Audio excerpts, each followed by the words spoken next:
Hey guys, it's Riva and wow, the Battlefront 2 trailer has just been leaked and it looks absolutely amazing.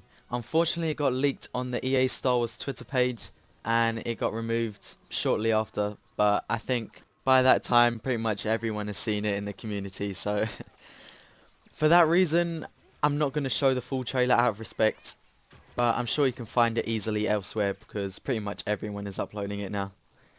Although I'm going to be adding screenshots from the trailer and short little clips just to back up what I'm talking about and give you guys some visual aid. But seriously, this trailer is actually crazy. If you haven't seen it yet, I suggest you definitely do that first. The first thing I think some of you may have missed is the fact that the trailer is broken up. It shows footage from the campaign and multiplayer in separate transitions. So what I mean by this is that the huge fighter battles we see in the beginning, where TIE fighters are coming out of Starkiller Base, you see the X-Wings, it is probably campaign exclusive and won't appear in multiplayer.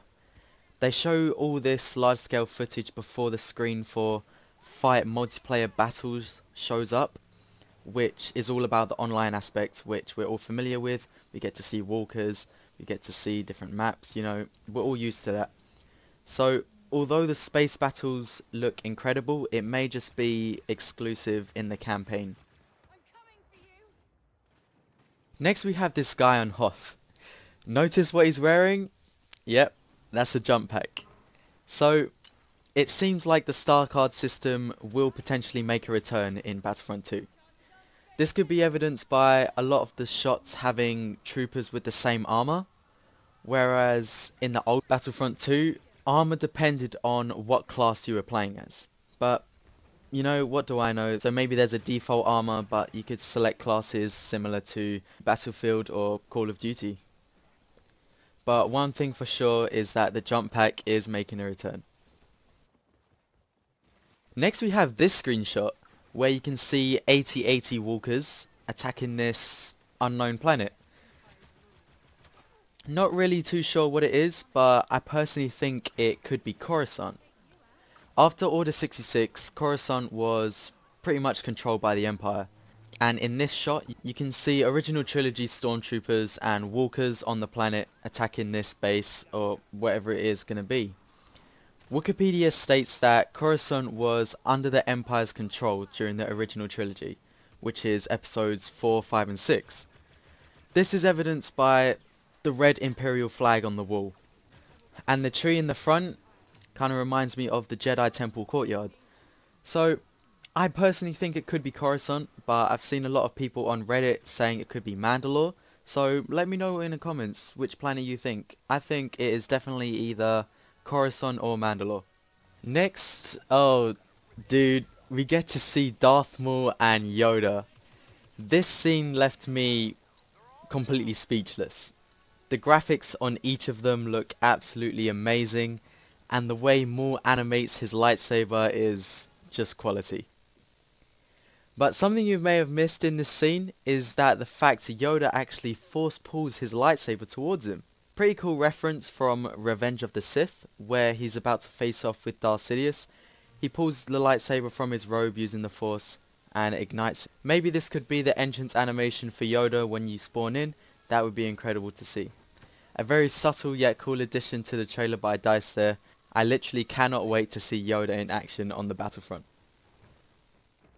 And finally, right at the end of the trailer, it says pre-order for The Last Jedi Heroes, which means a few things, one of which being DICE are already working on episode 8 content, meaning DLC or a season pass is more than likely to return for this game, which I kind of expected it to, because that's kind of how games are working nowadays, so I don't really have a problem with that.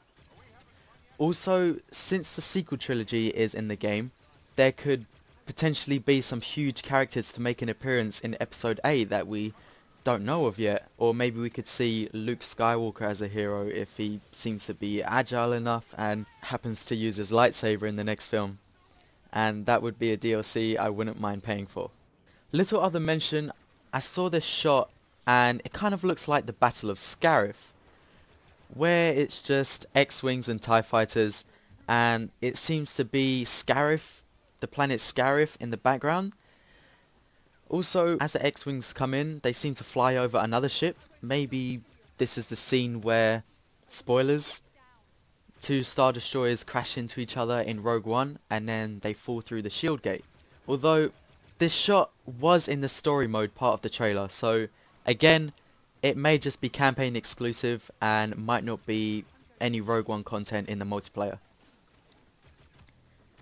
That's all for the video, guys. Before I sign off, I'd like to thank everyone for 10,000 subscribers. It's literally incredible the support I've been getting, and it's been amazing, so thank you. I did a little face reveal over on Twitter if you want to go check that out, but that's been it for the video. The Battlefront 2 hype is really building now, and we could potentially see an even bigger trailer at Star Wars Celebration on Saturday. Leave a like and subscribe if you enjoyed, and I'll see you in the next one.